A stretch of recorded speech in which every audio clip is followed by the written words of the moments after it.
Hey everybody, Barry here again. I have to apologize for ending the last video on a bit of a somber tone. It will not happen again. This junk is going to the crusher. Not that.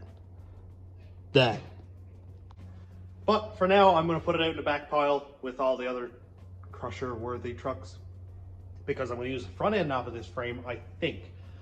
I have brought up the possibility of going two-wheel drive to Jorge and Crash.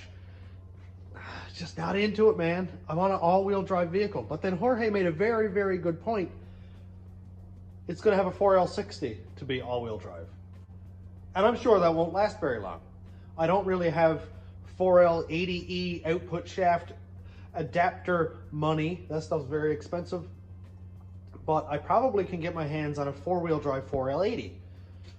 Maybe, we'll see. We'll talk about that in the future. So if I do the all-wheel drive, smash the transmission into pieces, or it goes to complete slush as 4L60s often do, then I can, in the future, change it over to four-wheel drive, which is like 2 high, 4 low, and then I can go switchy switch to do burnouts and then four-wheel drive for traction with a 4L80, which will be wonderful.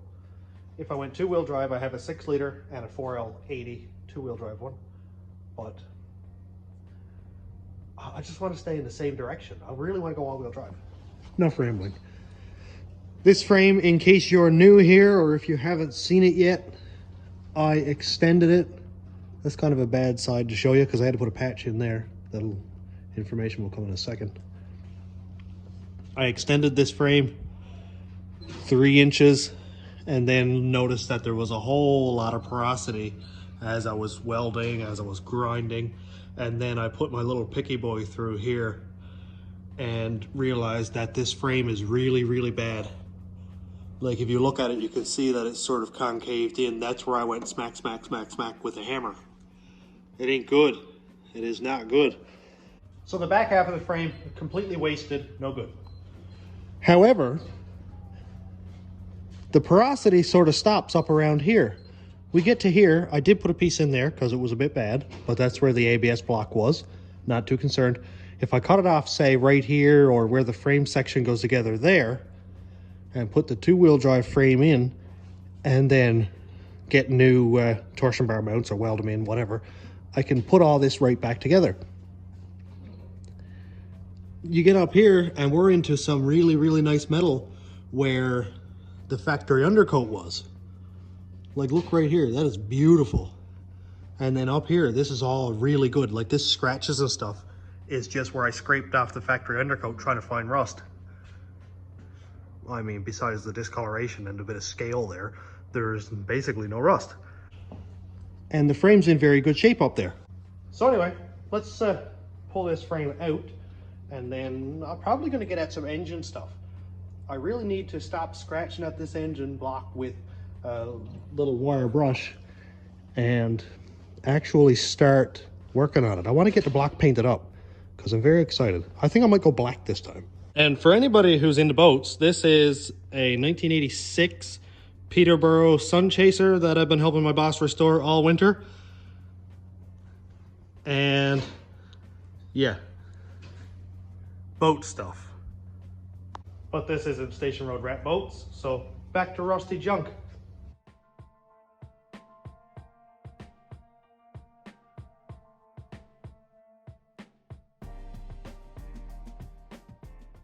I'm gonna fire up the old forklift and pull this thing out.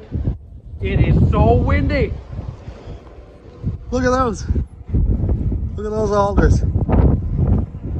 It's not even gusty right now, actually. Yeah, I'm gonna put it over by those trucks. This is the pile of derelict dreams.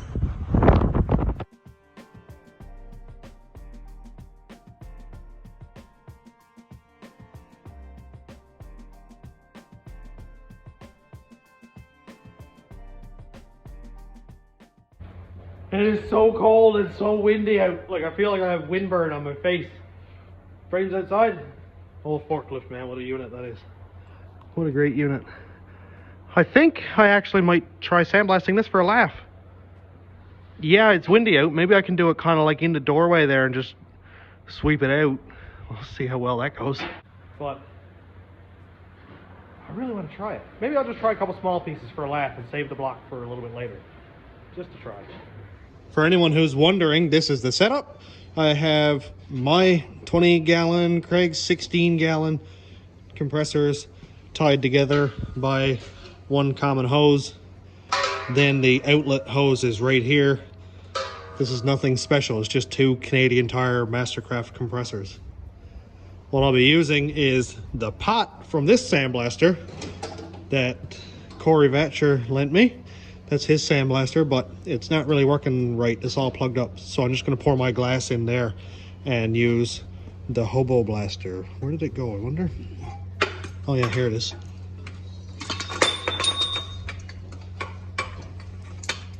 This is my $29 sandblaster that I bought. I call it the hobo blaster.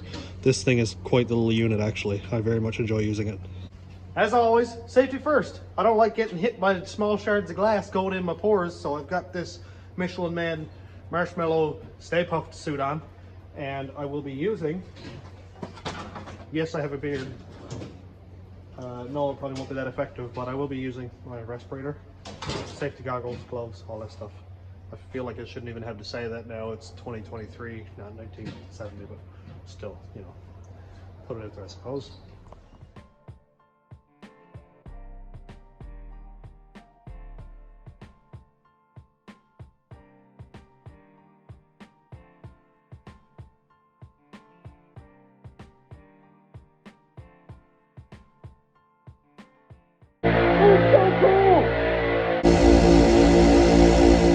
Check out the results.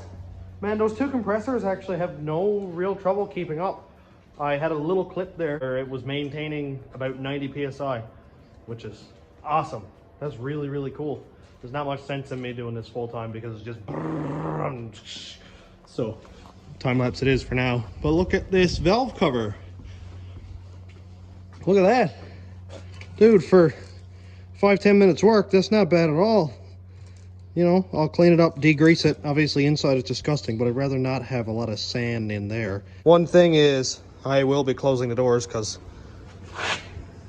yeah, that's a lot of glass inside. This is another valve cover that I did a little while ago. Just dusted over it really quick. This one is actually much cleaner than the other one was. But yeah, you can see that it does a great job. Obviously, this isn't my first time discovering sandblasting, and I'm no John Cabot here, but it's, you know, it works really well.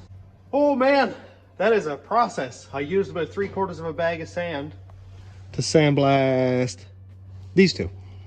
So that's like 40 pounds of sand to do that. Now, not in ideal conditions. It's very windy. There's a lot of water coming out of the compressors, and I assume that's because you got two compressors going full tilt to make pressure, which builds up heat along with the cold coming in through the door, cooling the tanks, and I assume it comes out with a lot of moisture. So as I was sandblasting, there's actually water coming out with it. But well, it did a good job. I'm okay with that, man. That's a lot better than this, which I would just wire wheel and then paint, you know, old school. But it's working really well. And Cass just called me, tacos are done. I'm gonna go sweep this stuff out, pull Craig's Tesla back in, and then we'll be back at something else when I come back. Now, we interrupt this irregularly scheduled program for car parts. Ooh, looky here. We have an Amazon bag from Amazon, but actually from Jorge to L. Barry Lambert. The only mail I've ever gotten that said L. Barry Lambert on it. That is amazing. I love it. Go slowly for dramatic effect. The suspense is killing me.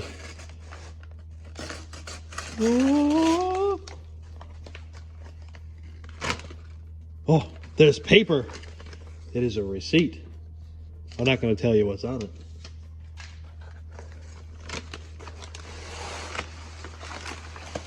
Oh, and there's an unmarked, unlabeled box.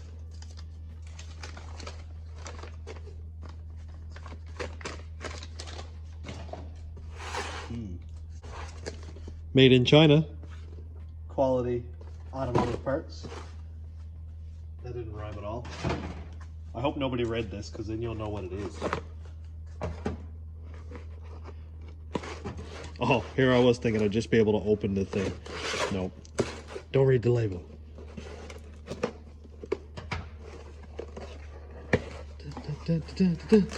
Wow, this thing is... Ooh, bolts. This thing is... Oh, this is cool. This is cool. You guys know what it is now. I'm so excited. Look at it. What a beast. Wow. That is a big mouth. That is a big mouth throttle body. So, of course, what we have here is a 92 millimeter. It says it twice just to be sure that we know. 4-bolt LS throttle body. So that means I will be able to use my Trailblazer SS intake. So Jorge took care of that for me. And he said, happy late birthday. It comes with the idle air control valve and the throttle position sensor. And I think this is for like PCV or something, but I usually just block that one off anyway. Look at this thing, man. It's so pretty. I had one like this before that was just like a polished aluminum, but this black is super cool. We got a little bit of stuff there, but that's to be expected.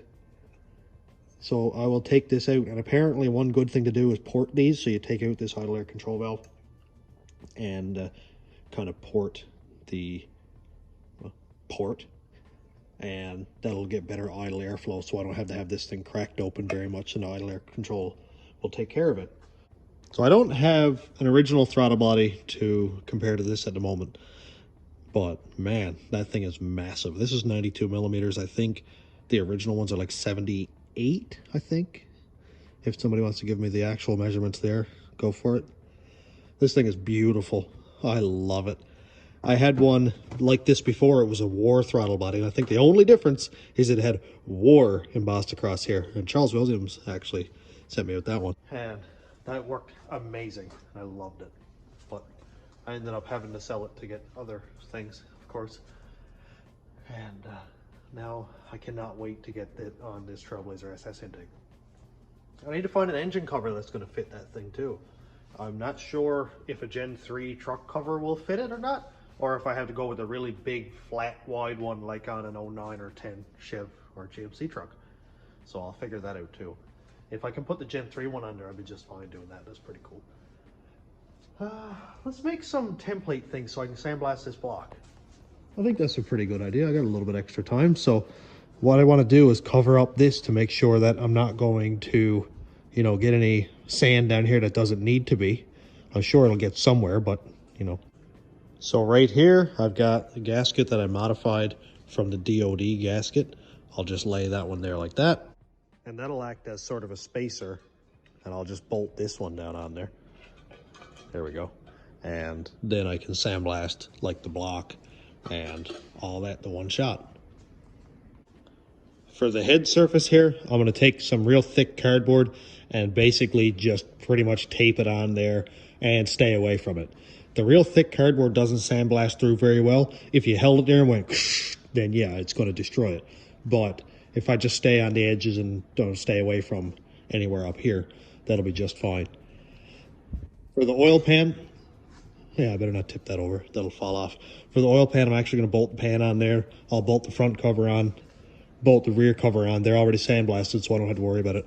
But that'll stop me from getting any sand in here. After this is sandblasted, I can paint the block, start throwing stuff in it, like the cam that Jorge sent me.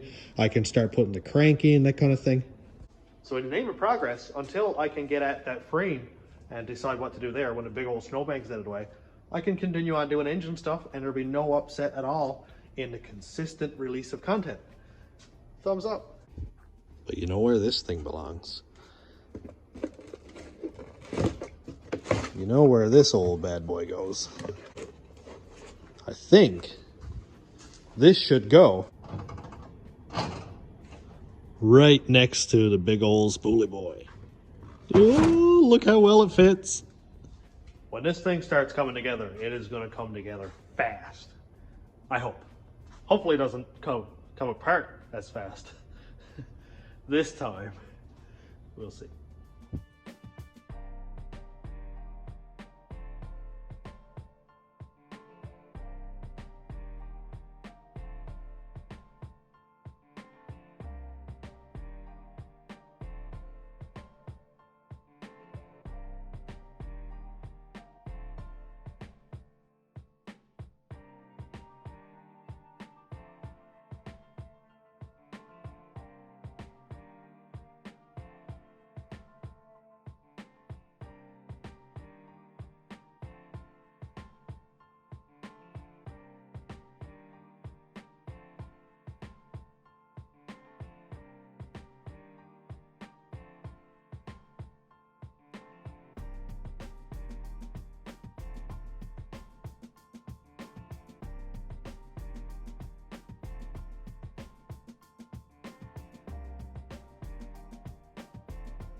I was looking at that oil pan and I don't really like it. For one, the sump is tipped really bad. I showed that in one of my last videos, a little while ago anyway. So it looks like somebody may have dropped the engine with no pan on it, squat the sump, and the pan itself is not really what I want. It's a style that has a relief valve right here for the DOD. So I have here a Gen 3 pan, which I'm not going to put on a sandblast today. I'm going to do that one separately. But it doesn't have the relief here. So whatever oil pressure you want to put through it, that is what it's getting.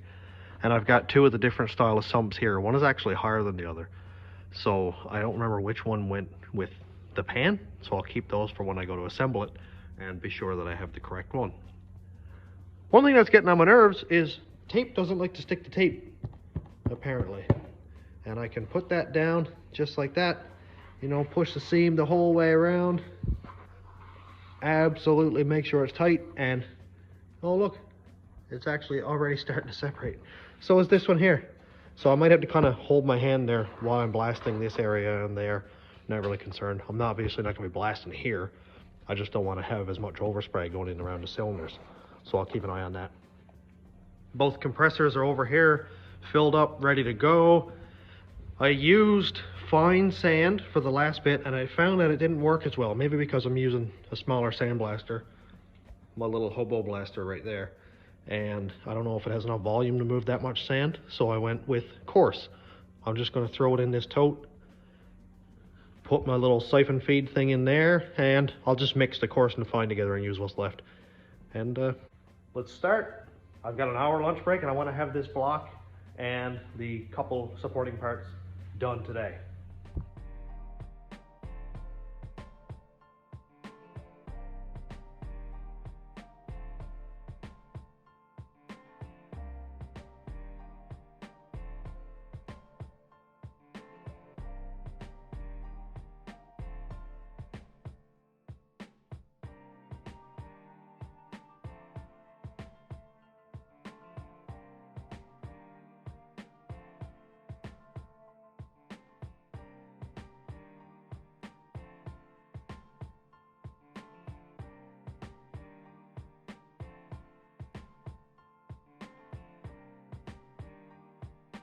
Well, it's a pretty good day for sandblasting. I gotta say, actually, it's not bad at all. There's a lot of glass. There's glass literally everywhere. It's in my eyes and my hair. And I was bundled up. It was like this much skin left. That looks okay, actually, now that I have my glasses off. It's not horrible. I mean, it could be better. I blatantly missed a spot there. I'll sand that off or something with a wire brush. But geez, it looks okay though. And as you can see, it didn't hurt the paint, or sorry, the tape. It didn't actually hurt the tape at all. I was pushing down like this. Oh geez, I forgot to sandblast that. But the compressor just cut out. So I assumed that I tripped the breaker with both compressors going full time, and I imagine they got fairly hot. So I either burnt up two compressors, which I doubt, or the tripper broke. Breaker tripped. I don't hate it. I don't hate it at all. It looks pretty good. I used, I don't know, 40 pounds of sand maybe. I'm going to sweep this up and dispose of it. Didn't really go out here very far, so I'm just going to sweep that up, put it in a box, and let the recycling crowd take it. But hey, it looks really cool. I didn't do this as a should I. Obviously you shouldn't. I mean, there's no reason really, as you clean it up really well. But I did it as a could I. And I can. And it worked. So yeah, it is pretty great. Let's pull this inside, and I'm going to go over it with some foamy clean and just really clean this thing up. I only bolted this on top so that I could, you know, stop sand and glass from going down through here. I don't know if I'm going to use this cover. I might not. It's really ugly. If I can find a 4.8 Gen 4 cover, I'll use it because it's just completely flat. It's nice looking, and you don't have to use all this junk back here. And I know I'll never see it again after I put the intake on, but I just like the Gen 4 cover, the 4.8 cover. Let's get it inside and get some foamy clean on it. Later on, I'm going to power wash it. The block is inside. It actually looks pretty good. I didn't focus too much back here. I didn't want to waste all the glass because we're never going to see it. It looks good though. The sand chewed up the paint here a little bit, but you can see that it definitely did not go through. Didn't go anywhere through here. That's just fine. I had everything pretty much plugged up. The block looks pretty good. If I had spent a lot more time at it, I could get this here lightened up a bit more. But this is not grease. It's just like, I don't know, dust or old or something. Well, might as well start taking all this stuff off. One thing that really irritates me is when I had this upside down, some of the oil that was in this filter ran out through here and ran down over my freshly sandblasted aluminum. So I'd imagine all that oil's gone directly into the pores and no paint will stick there ever. More fun. Let's see what kind of damage is done inside the cylinders. None. Woohoo! I put several layers of tape. Of course there's going to be sand in here. It's like, you will not stop. I keep saying sand, but I mean glass. I hope you guys know that. You will not stop it from getting inside of wherever you spray it. Tape is not really that great of head gasket material. I'll clean it up. But hey, it came out really nice though. I'm happy with it. I am actually quite happy with it. I don't see anything going on there that I don't like. It's not going to be real hard to clean out either. I'll take out this plug, take out the oil pump one. There are two more on the other side over here. I don't want any chance of this blowing up because that stuff is left in there. Was this a good idea? Debatable. Did I do it out of pure spite because people told me not to? Yeah.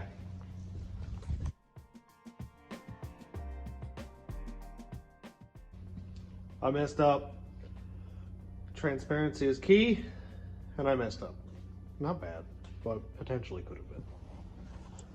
Over here, before I taped my cardboard on, I stuffed the cylinders full of rags, I stuffed the lifter bores full of rags, just to be sure that it wouldn't be nothing swirling around there, that kind of thing. And then we get over here. It's awful empty looking, isn't it? Yeah, I forgot about it. My bores look fine, no issues at all. Of course it's dusty because we got aluminum and glass getting all smashed up and kind of going in there, but that looks fine. I'm probably wreaking havoc on these cylinder heads by just swishing this around. Somebody somewhere is screaming at their screen right now. You hear that? Oh, that's dangerous. I shouldn't be allowed to touch wrenches. Anyway, the show must go on.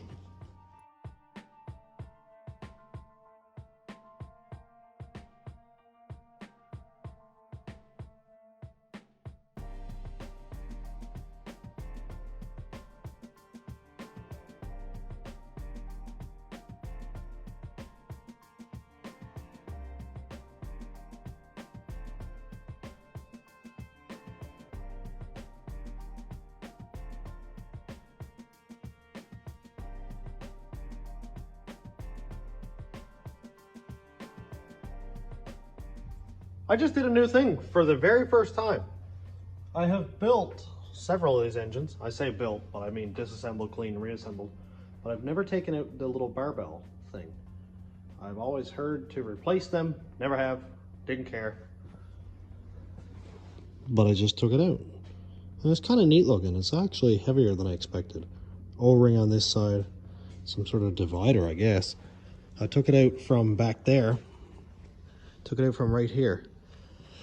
That's where the oil port is, right there. And here's the front oil port. That's right off the pump.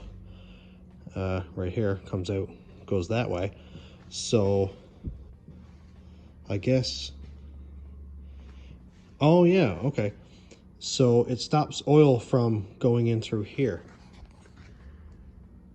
because it's like that. Oil goes through here and then comes out through the filter and goes down there to the rest of the engine. So this is like a divider so that it doesn't bypass the oil filter. It's actually kind of cool looking. I took that out so that I can really get a good clean, make sure that nothing is going to be inside the engine, because if I put water pressure down through there, now it can shoot anything out back through that way or back that way or up here, around there somewhere. I just need to remember to put this back in. And that's where you come in. When you see me reassembling this engine, can you please comment and say, hey Barry, did you put the barbell back in? That may save this engine. It may save the oil pressure. It will pump oil out through this, I'm pretty sure, all over the floor. Or it'll have zero oil pressure because it'll contain the oil, but not pump it through any of the bearings, and that would be suck. That would be suck. So please, if you would, remind me in the future. Even if you got to do it on every video, just to be sure, until I say, hey, yes, I did it. Then we're good. Thank you in advance. As expected, the engine has glass in it. It's actually not quite as much as I expected, although it is, I wouldn't put it together like that. I mean, the filter would pick it up, yeah, but not so much. Not a good time. Look how much better the shop is looking. I moved stuff around and moved the compressors over behind the boat. You can't see them. And got rid of all the garbage. What a nice, clean feeling this is now. I love it. Got the compressor hooked up. I grabbed my blower gun and just blew out the engine block a bit. There's still a little bit of stuff right here. Still a little bit there that was kind of stuck on, but I'll take a little soft brush and get that off. But this is the stuff. I love this. Foamy Clean. Part number is 825. I guess it's probably a Canadian only part number. But it foams up like shaving cream, and then whatever dirt, grease, grime, all falls off. There we go. Now I cannot get it all over the floor again. Alrighty, let's see how this stuff works.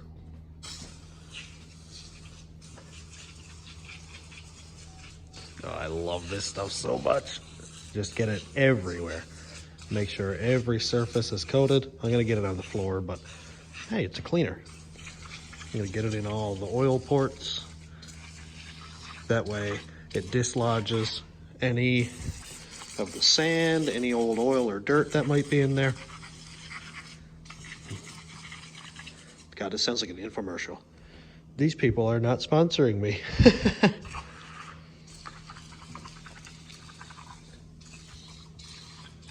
Well, look how much it foams up. Gotta keep shaking it. Don't spray it in my eyes. Make sure I've got it pointing the correct way. Get all in around the cylinders.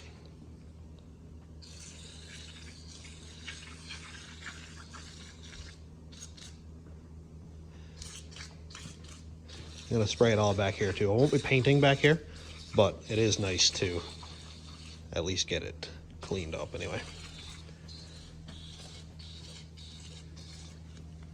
Look at that. Snow foamed. And I will power wash this after.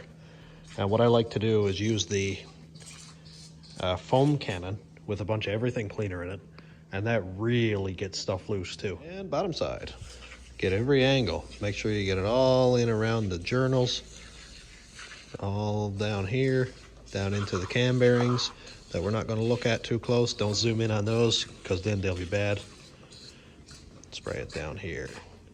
All into the holes where the oil is going to be. Good stuff. Remember that I took the barbell out. Look how much that foams up. That is insane. Holy. I'm going to use basically this whole can. I'll get another can for all my other parts that I sandblasted. I've actually got to check a poll that I made a little while ago where I asked everybody what color should I paint this engine. I am going to take the highest rated one. I think I excluded Chevy Orange because I would literally throw this in the ocean if Chevy Orange got the most votes. So I remember, I think I omitted that one. But I'll check it out and we'll see. A little brushy brush. Look how good it looks. Man, if I sandblasted this better and cleaner, I probably would just leave it aluminum. But what's the fun in that?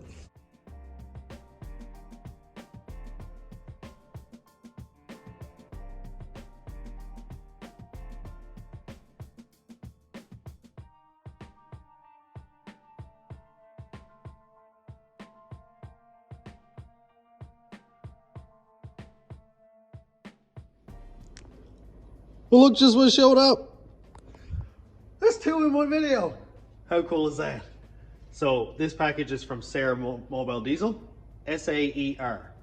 Maybe I shouldn't say it as a full word. S-A-E-R Mobile Diesel. And he sent me a thing. Well, let's check it out, see what it is. All right, let's see what's in the box.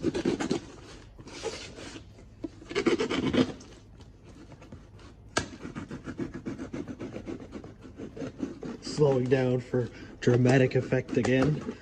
Dun, dun, dun. Oh, got a magnet. How cool is that? I mean, that is an opal. That is super. It's very blurry. Oh no. What happened? Super cool. Okay, I'll put them there. Let's see what this is. I'm sure somebody already knows what it is. But let's open it up. Don't search that part number before I get a chance to open this. Oh. Oh, wow. I've literally never seen this before. This is piston rings. That fits an LS. This is instructions on how to install the piston rings. I suppose probably break in all that stuff. Engine tech.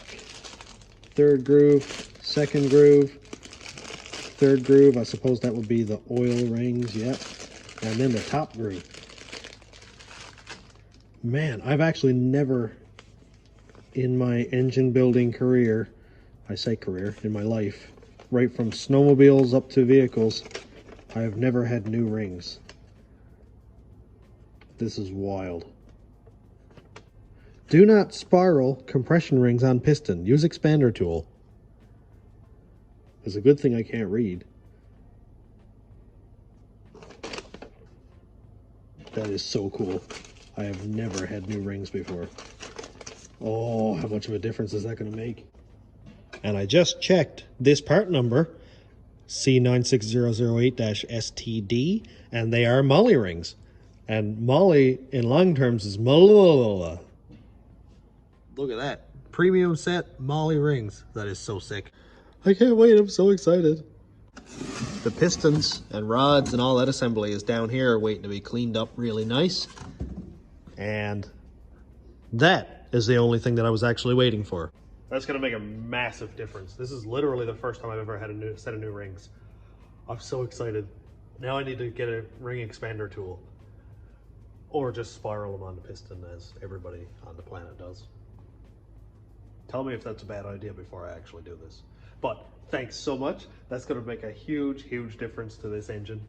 I turned off the fans so that we could look at the engine, and I am quite pleased actually how clean it is. I am quite pleased. I'm not going to paint it yet. I only power washed it just with water, and it's got some sparkles going on here, and I assume that's just because it's been sandblasted and power washed. But I want to make sure that there's no glass here anywhere. So I'm going to get the foam cannon when I've got a little bit more time. Foam cannon the block and then power wash it again so that I know 100% how clean it is. But dude, I cannot wait to get this block painted. It looks so good. Well, I actually have a few minutes, so let's power wash this thing again. I actually would like it by the end of this video to be ready to paint the block. Oh, and it was black. Black won. I did include Chevy orange, but I didn't want anybody to pick it. But a lot of people picked it. It came in second place. So those who didn't pick it, thank you so much. The block is going black.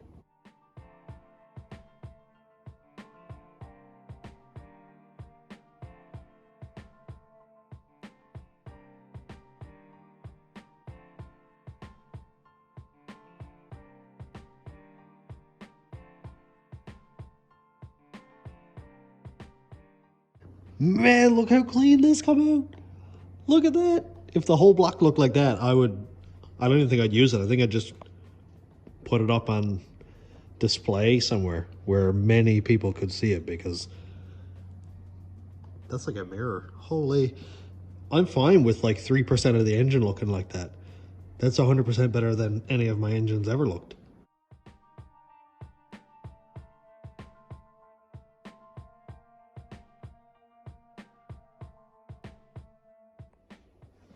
As much work as it was, and how much cleaning it took, and how big of a mess it made, I'm very impressed with that little sandblaster.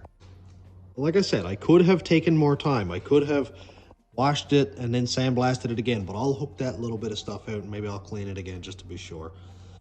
But look how good this looks. I don't even want to touch it because I know the oil from my fingers is going to cause it to blister somewhere. But I'm just fine with that. I wanted to dust it over, get rid of any real big stuff, get rid of any oil that was there, and you know, it did a great job. I'm very happy with it. Very, very happy with it. I'm quite excited to paint this thing. Well, that's gonna be it. The next video, I'm gonna end this one here and get this one out on Friday so that I can start up fresh, get into some taping, masking, painting, and see how good we can make this block look black.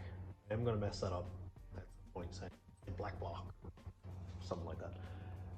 But we're all done here. So thanks for checking out the video. Thanks for checking out the channel and my YouTube members and subscribers and patrons. If you want to check out my Patreon, it's patreon.com/stationroadratrods. YouTube members link is down here. And also check out in under the video for merch and all that fun stuff like cups and mugs and stickers and all that. And thanks to everybody who has sent me things to make this build and the rat rod and the caravan progress smoothly and quickly. And it's an amazingly great help. And I appreciate every one of you. Thanks for watching. Have a great day, everybody. I almost forgot the little barbell. Now we're good.